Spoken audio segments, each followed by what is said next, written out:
Olá, vamos falar hoje de um tema muito interessante que tem feito parte da minha vida ao longo de muito tempo, que é o desenvolvimento humano e focado principalmente no comportamento e aplicado ao talento.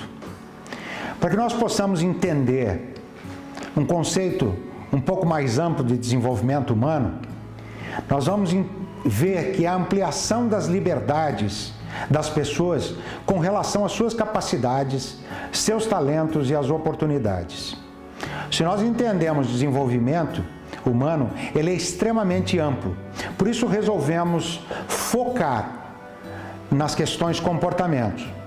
Vamos ver as questões das liberdades das pessoas, mas como isso é regido pelas questões comportamentais.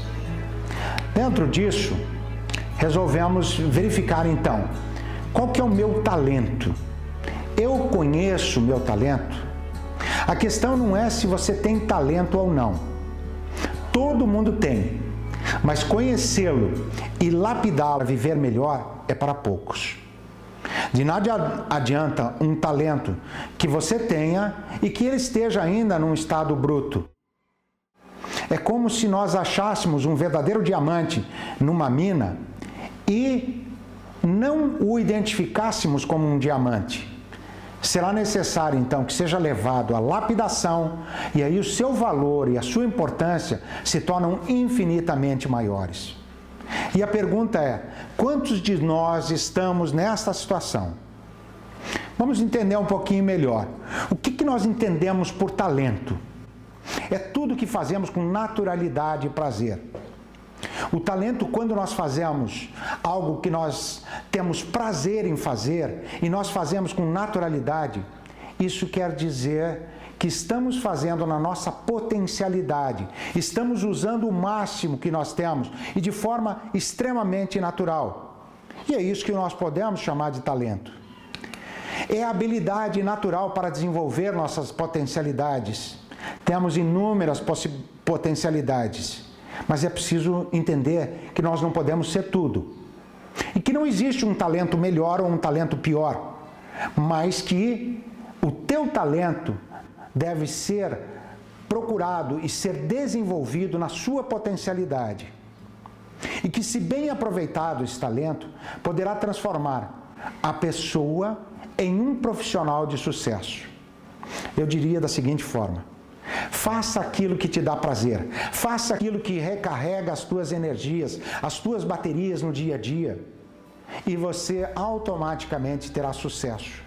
Mas não porque procurou o sucesso, é porque o sucesso se torna uma condição natural de um talento desenvolvido e aproveitado e aplicado. Pode ser manifestado desde a infância e seguido desde o princípio. Aquelas crianças que na escola já se destacam como comunicadores, outro é mais introspectivo, outro pode ser melhor em alguns tipos de comportamento. Todos eles têm o seu grau de importância na sociedade. E isso é extremamente importante, gente.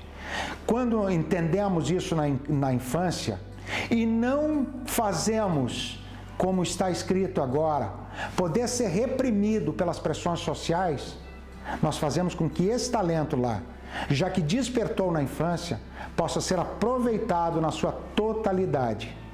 E quando reprimido, você pode passar uma vida inteira com um talento recluso dentro de você e ele nunca foi aproveitado porque disseram para você que você não podia ou reprimiram as suas condições e você se tornou uma pessoa mais triste ou talvez menos feliz porque não conseguiu colocar o seu talento à prova.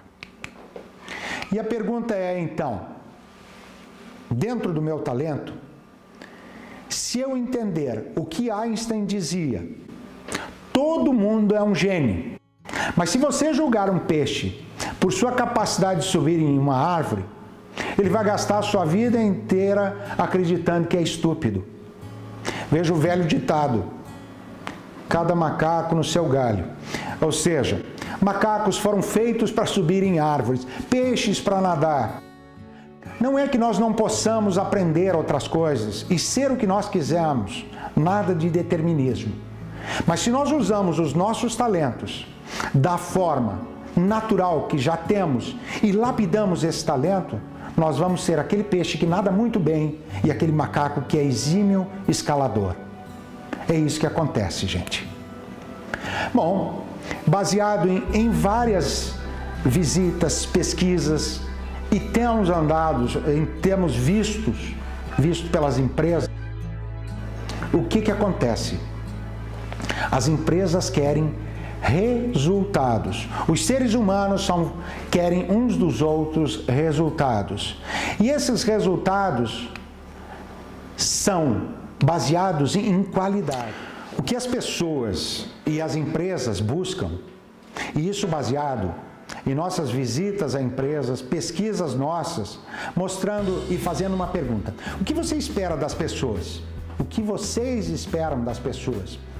Bom, esperamos resultados. Muito bem. E fazendo outras perguntas, e mesmo dentro dessa de o que se espera das pessoas, surgiram situações como: queremos pessoas mais compromissadas. Ótimo, mais engajadas. Mas e por que vocês querem essas pessoas mais engajadas? Para que tenham mais resultados. Ou seja, esse se tornou uma condição de que é o que as empresas buscam, é o que o ser humano busca no seu desenvolvimento, atingir resultados, seja lá dentro de uma empresa, seja de ordem social, familiar, afetuosa. Queremos resultados que nos compensem aos nossos esforços e aquilo que fazemos. E resultados que sejam feitos com qualidade para nós e para aqueles que servimos ou vendemos nossos produtos. E aí vem uma pergunta, com uma outra pergunta, uma segunda pergunta. Quem gera esses resultados? Será que são máquinas? Peter Drucker já dizia: organizações não aumentam produtividade. Quem aumenta a produtividade são pessoas. Então a resposta para isso é: quem gera resultados são as pessoas. Agora, será que todo mundo gera resultado? Eu diria que sim. Mas que tipo de resultado é esse que é gerado? E nós buscamos o quê? Pessoas com atitudes de alta performance. Se nós entendemos num conceito mais amplo de atitude, são todos os movimentos que o ser humano faz. Rir, acordar, falar, andar, se comunicar. Tudo isso faz parte de uma atitude.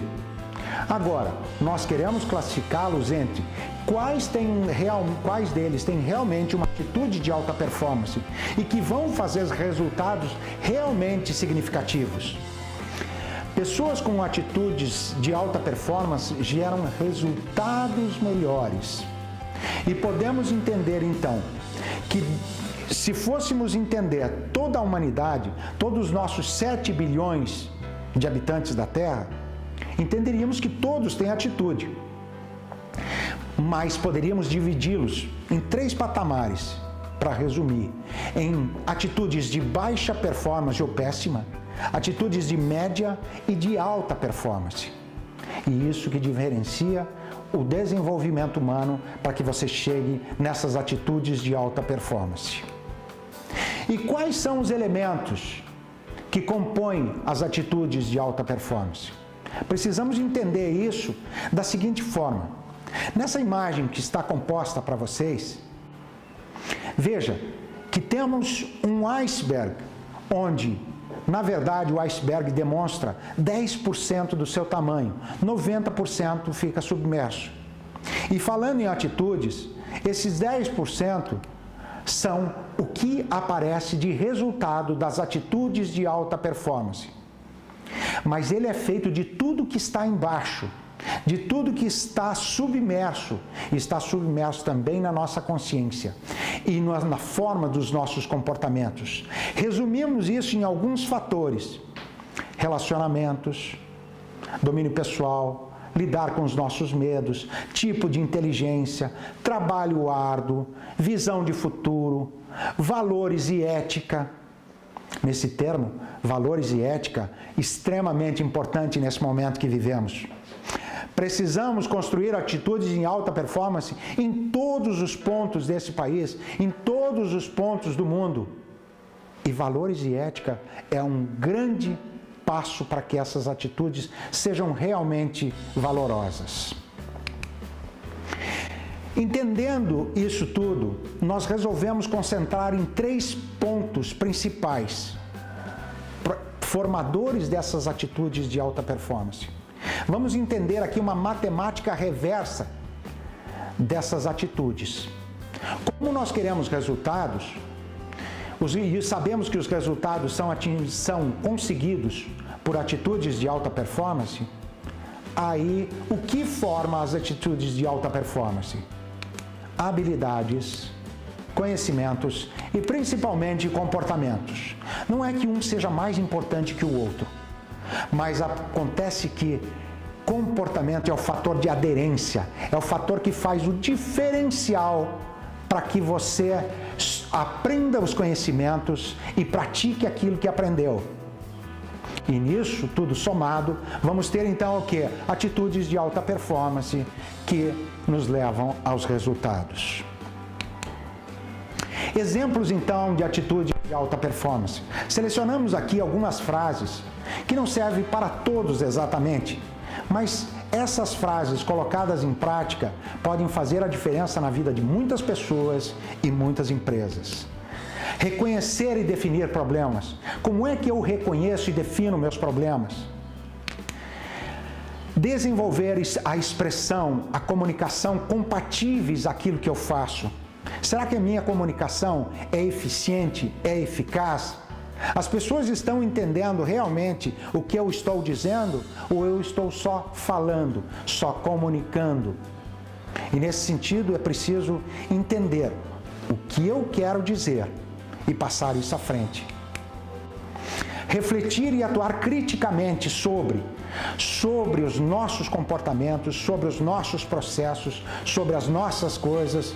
Criticar a si mesmo num processo de autocrítica e de criticar aos outros, mas sempre envolvendo um processo de crítica construtiva. De nada adianta eu criticar simplesmente por criticar. Até porque os senhores ou as senhoras nunca viram uma estátua feita para algum crítico, e sim para aquele que realiza. Isso sim é feito. Desenvolver raciocínio lógico, crítico e analítico. Nem todos têm esse tipo de comportamento, mas aqueles que têm e exacerbam esse comportamento de raciocínio lógico e analítico podem conseguir atitudes de alta performance e fazer toda a diferença em seu trabalho e em sua vida. Ter iniciativa, criatividade, determinação e principalmente vontade. Não há nada que a gente possa fazer sem ter isso intrínseco a nós, sem termos a vontade interior. E isso é uma porta que só pode ser aberta por dentro. Você sabe o quanto de vontade que tem e o quanto quer disponibilizar para se chegar às atitudes de alta performance. Desenvolver capacidade de transmitir conhecimentos. Quantas pessoas, por comportamentos não conhecidos no seu jeito de ser, fazem com que os seus conhecimentos não consigam ser transferidos da forma como gostariam e como seria necessário. E também temos que desenvolver a capacidade para elaborar as nossas coisas, elaborar os nossos processos, elaborar tudo aquilo que precisamos na vida. E por último aqui, desenvolver capacidades de realizar. Quando estamos desenvolvendo essa capacidade, significa que levamos a cabo as nossas ideias, colocamos em prática os nossos objetivos, transformamos esses planejamentos e objetivos em ações. Então, vamos conseguir realizar. Isso sim é atitude de alta performance.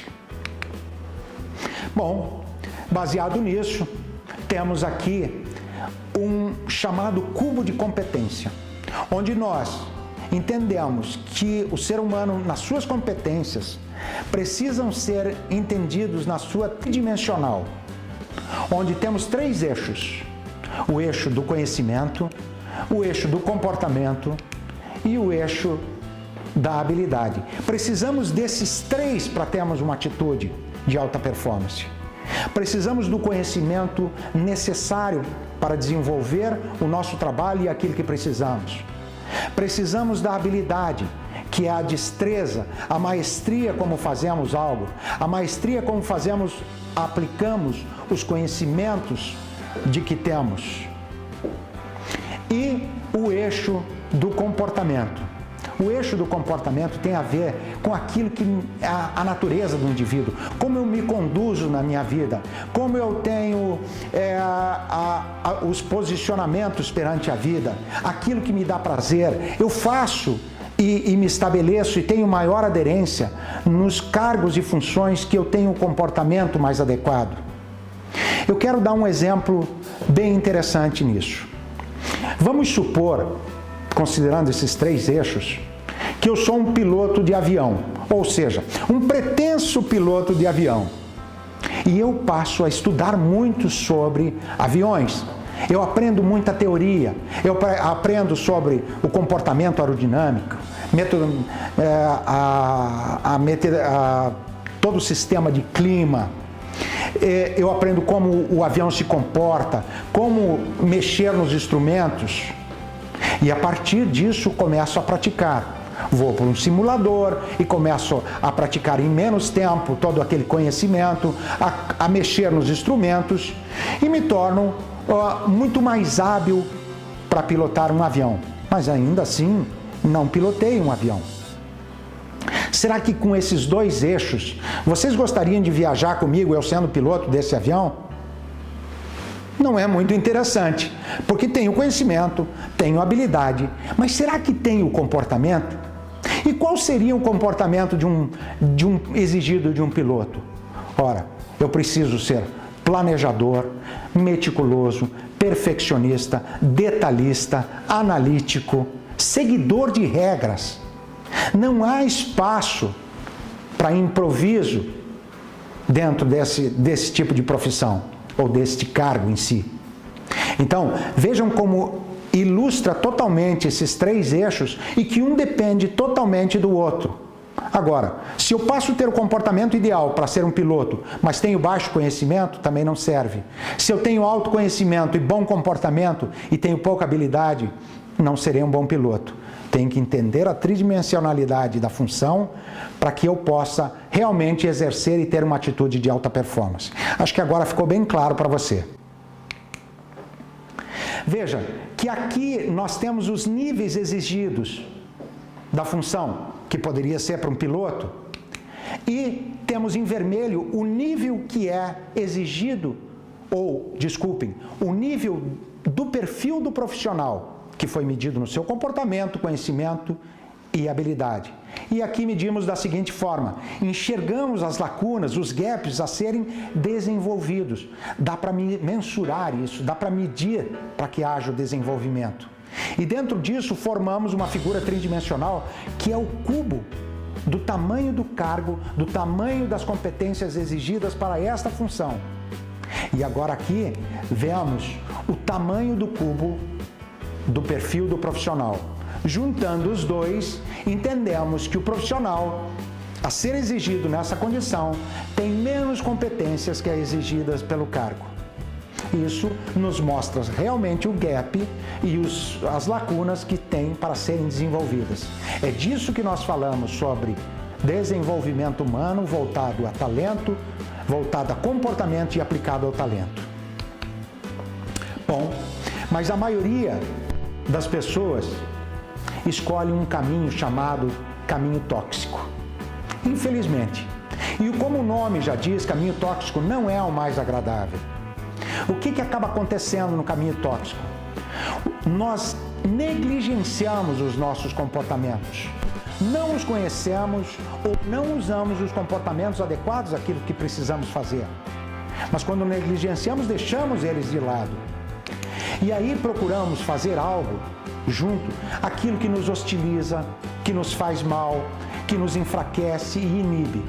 Pense, se eu negligencio os meus comportamentos perante um cargo ou função, muito maior a probabilidade de eu encontrar algo fazendo esse caminho tóxico que vai me hostilizar, que vai me enfraquecer, e eu vou me estressar, eu vou ficar mal, e isso faz com que minha performance baixe. Agora, existem passos desse caminho tóxico e que muitos de vocês podem até se identificar nisso ou pessoas que vocês conhecem. A pessoa escolhe a formação ao acaso.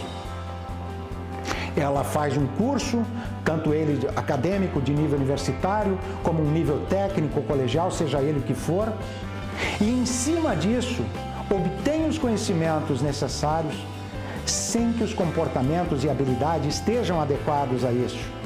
E onde nos leva?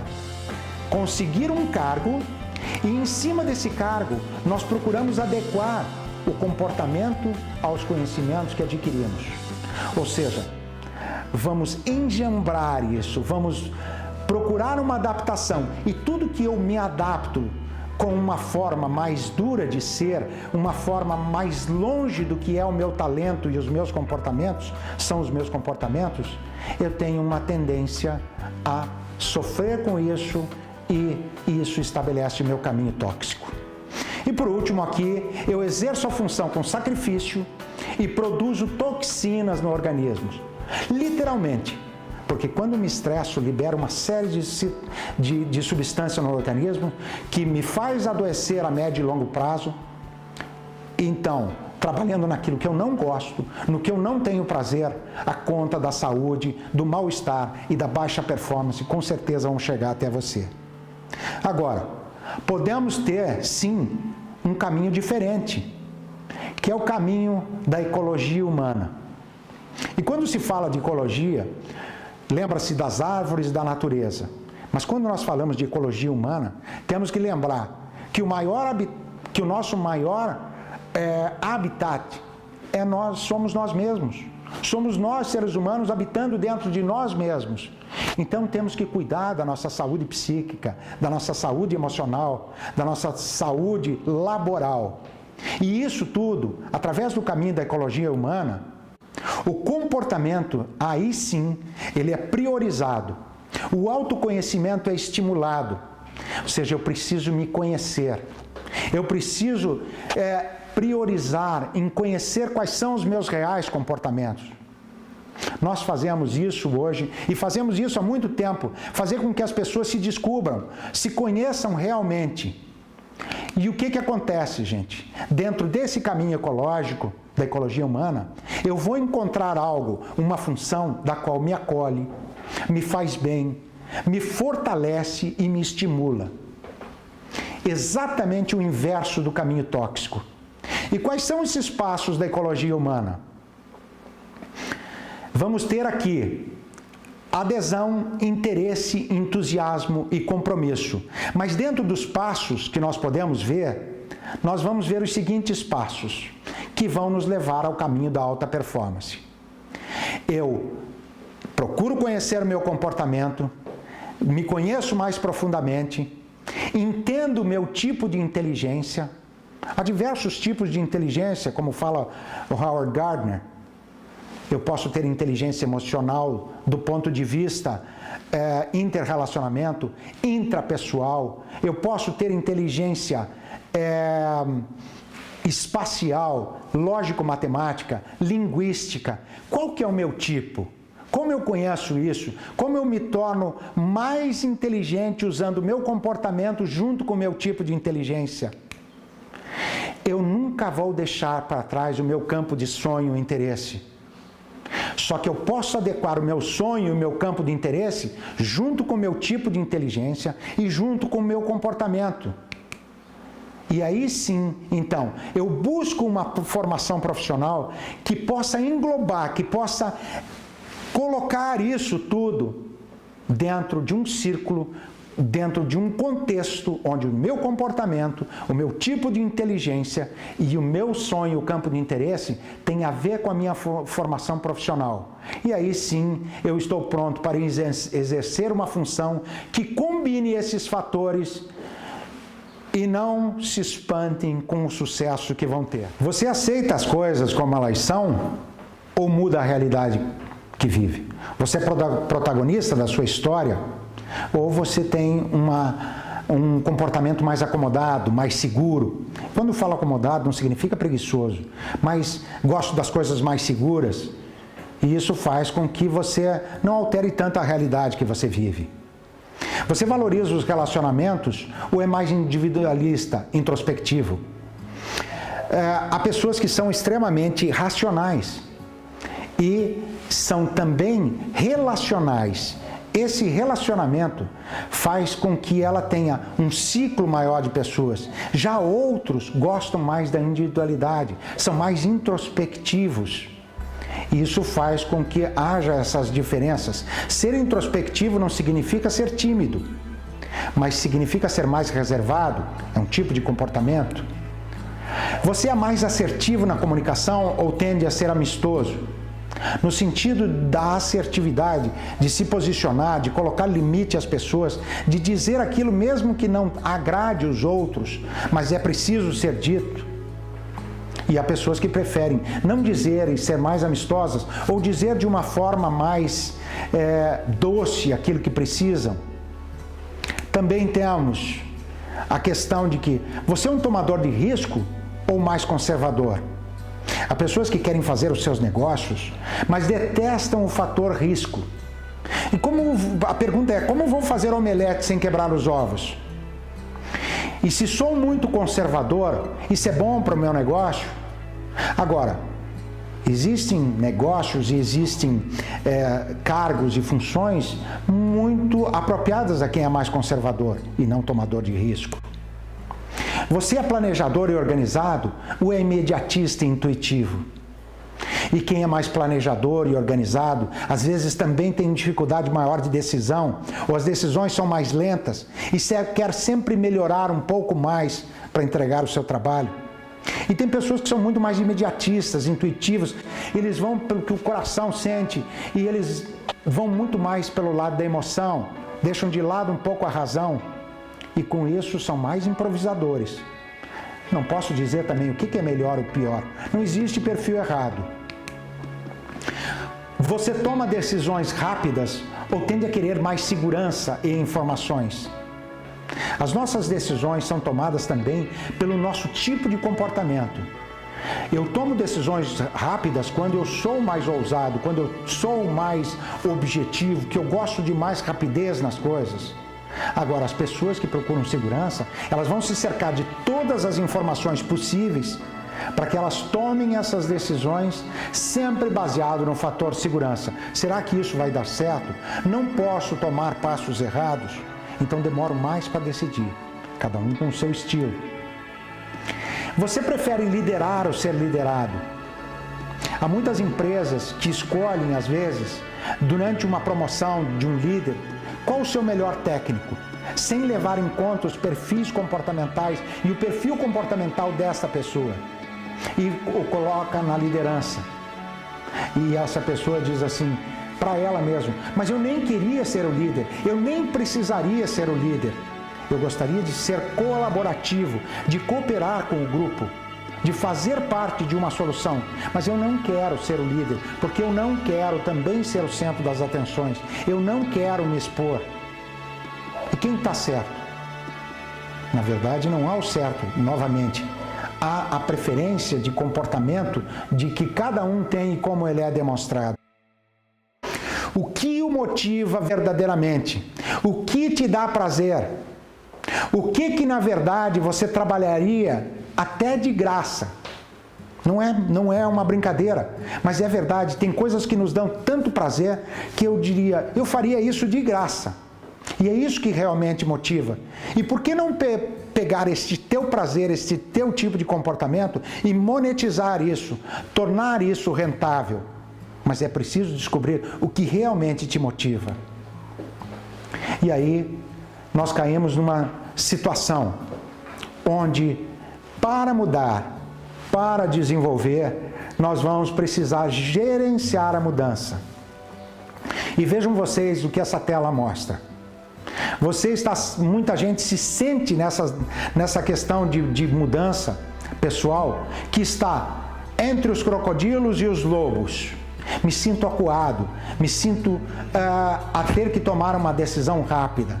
E para alguns tipos de comportamentos, de tipos de perfis, mudar é uma situação extremamente dolorosa, como mostra a figura. Mas existe uma situação que nós podemos enxergar para entender melhor essa equação da mudança, que é a seguinte: vamos entender e gerenciar essa mudança pessoal. Para que eu possa mudar, eu tenho uma situação desejada aqui. Essa situação desejada precisa ser atrativa para mim. E eu tenho desse outro lado uma situação atual. E o que acontece? Para que eu saia da situação atual para a situação desejada, eu preciso percorrer um caminho. E esse caminho é chamado aqui de travessia. E como isso acontece? Se eu me sinto muito desconfortável nessa situação, e como eu tenho um nível de atratividade, então vejam a situação da seguinte forma. Vamos separar isso em alto e baixo. Se eu tenho aqui uma visão de baixo nível de desconforto na situação atual, como está aqui, então o que acontece? Eu estou me sentindo bem, eu tenho baixo nível de desconforto. Então começo a pensar, por que mudar? Eu não vou sair da minha zona de conforto. Começo a perguntar por que mudar. Agora, quando eu olho a situação desejada, eu enxergo qual o nível de atratividade. Se eu enxergo o meu futuro, eu vou pensar quanto isso me atrai. E se esse nível de atratividade também for baixo, eu tenho então uma visão aqui de alto custo na travessia. Ou seja, eu vou enxergar todos os percalços, todas as dificuldades que o caminho me impõe para que eu saia da situação atual para a situação desejada. Eu vou enxergar isso como um custo muito, muito alto. Todas as dificuldades me fazem desistir, todas as dificuldades me fazem relembrar que eu tenho uma situação de um preço muito alto, o que nós chamamos de situação de não mudança. Nesse cenário, a tua possibilidade de mudança é muito pequena ou quase nula. Agora, o inverso também é verdadeiro. Quando nós temos uma situação onde eu tenho um alto nível de desconforto com a situação que eu estou, eu não me conformo com essa situação, não está confortável, não está bem para mim. E eu enxergo no meu futuro um alto nível de atratividade, ou seja, aquele caminho que eu quero ir é bastante atrativo. Isso me chama como um imã. Então eu junto duas situações, das quais uma se completa com a outra. Não estou confortável e tenho atratividade para o nível que quero seguir. Então, eu percebo nisso um baixo custo na minha travessia. Todas as minhas dificuldades, os meus problemas, eu vou enxergar como só percalços do caminho. E dizer para mim mesmo, olha, é só mais um problema e eu posso vencer isso e vou vencer todos os que aparecerem no meu caminho. Então, a minha travessia se torna com um custo mais baixo e um investimento de energia menor. Isso é chamado de uma situação real de mudança. É isso que acontece. Então, aqui fica desmistificado e nós conseguimos traduzir de uma forma gráfica por que mudo e por que não mudo e o que está por trás disso. Isso é bem interessante. Bom, baseado nisso, eu tenho um plano de desenvolvimento. Então, esse plano de desenvolvimento, se eu cheguei até aqui, eu quero planejar as minhas ações, dar foco no meu desenvolvimento, preencher as lacunas que eu tenho em relação a tudo que está para ser desenvolvido e trabalhar nisso de forma planejada e estruturada para que eu possa chegar aonde eu quero. E aqui você vai traçar as suas estratégias, todas as estratégias que você precisa. Porque para que eu possa me desenvolver, é lógico, mas não parece lógico para muitas pessoas, porque negligenciam isso, que eu tenho que sair de um ponto A e ir para um ponto B. E onde isso acontece? Eu só vou poder sair do meu ponto A se eu realmente me conheço. Aí é onde entram os processos de autoconhecimento e respondendo a maioria daquelas perguntas que eu fiz anteriormente. É evidente que as perguntas que nós fazemos em um determinado inventário comportamental é diferente dessas, mas lembra muito aquilo que eu falei anteriormente. Traçamos as estratégias, então, de sair desse ponto A se conhecendo e entendendo mais para onde queremos ir. Ou seja, aumentando o nível de atratividade da situação desejada. Baseado nisso, nós então criamos nos nossos planejamentos e na nossa vida uma visão de futuro. Enxergamos o nosso alvo lá na frente, jogamos então a nossa seta, a nossa flecha, que vai atingir o nosso alvo de futuro. Então, para que nós saibamos quanto podemos atingir e como atingir esse alvo, temos que saber quanto de força devemos empregar, quanto de empenho devemos ter e, principalmente, no que preciso me desenvolver. Dentro dessa visão de futuro, o grande combustível que move as pessoas rumo ao sucesso é a capacidade de olhar para o futuro de forma positiva e estimulante. E como é que eu posso olhar de forma positiva e estimulante se eu não consigo enxergar algo de muita atratividade? Se eu não enxergo no meu futuro algo que realmente faça sentido? A vida, para que a gente possa se desenvolver, é preciso que cada um tenha intrinsecamente um sentido para a vida, um sentido para a minha mudança, um sentido para o meu desenvolvimento. E eu vou buscar isso processado no meu autoconhecimento. Alguns indivíduos confundem fantasias com sonhos. Construir sua definição, seus objetivos e traçar suas metas para a realização pessoal e profissional. É muito comum as pessoas criarem fantasias. E, na verdade, um sonho deve ser o projeto de algo. Deve ser aquilo que eu realmente almejo. E se eu tenho esse sonho no meu peito, na minha mente, no meu coração, eu vou buscar isso de uma forma com o mínimo de planejamento, com o mínimo de autoconhecimento. Porque senão a capacidade que eu vou ter de me frustrar nesse caminho é muito grande, de fracassar é maior ainda e de entender que daí eu não sou bom para isso. Isso não é verdade. É só porque você criou uma fantasia que não se sustenta. Um sonho dentro dos seus planejamentos, dentro da sua estratégia, é muito fácil de você conseguir desde que você invista as energias no caminho certo. Planeje sua jornada, aloque tempo e energia necessários. Invista tudo o que tem e, como recompensa, conquiste o que deseja. Faça a diferença no mundo. Então, o que acontece, gente? Tudo que você investir, você tem um retorno. Você não está gastando o seu tempo. Você não está gastando a sua vida, nem desperdiçando nada. Você está investindo num futuro.